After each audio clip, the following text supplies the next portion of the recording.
Alam kong walang pamilyang perpekto at alam kong bawat pamilya ay may kanya-kanyang problemang pinagdadaanan. Mahirap ang buhay ngayon. At ang magandang balita, kahit ang banal na pamilya, dumanas ng mahirap na buhay.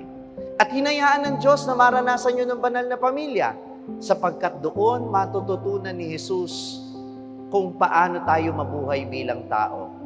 Kaya makinig po kayo sa akin, lalo na ang mga magulang. Huwag ninyong isikreto ang mahirap na buhay sa inyong mga anak. Maraming nagsasabi, ayaw naming iparana sa mga anak namin yung hirap na naranasan namin noon. Paano sila matututo? Baka kung minsan kailangan nating ipalasap sa kanila yung hirap ng buhay para kung paano kayo natuto noon, ganun din sila matuto ngayon.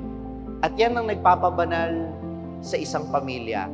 Huwag niyong isipin na kaya banal ang banal na pamilya ay dahil nandun si Jesus na Diyos na naging tao.